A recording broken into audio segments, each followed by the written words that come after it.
कसरत, व्यायाम किंवा प्राणायाम, ध्यान धारणा ह्या अशा गोष्टींनी शेकडो वर्ष जगणं शक्य आहे हे आपल्या ऋषीमुनींनी ऑलरेडी सिद्ध केलेलं आहे आणि आजच्या काळातही हे शक्य आहे।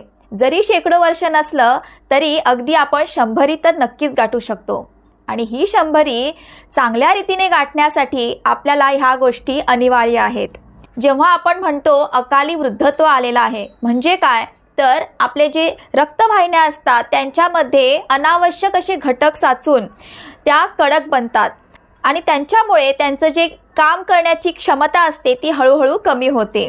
पण जेव्हा आपण कसरत किंवा व्यायाम करू लागतो तेव्हा जो अनावश्यक कचरा साचून राहिलेला आहे तो सगळा निघून जातो आणि त्यांच्यातली लवचिकता पुन्हा येते आणि त्यामुळे आपण ताजेतवाने व तरुण राहू शकतो।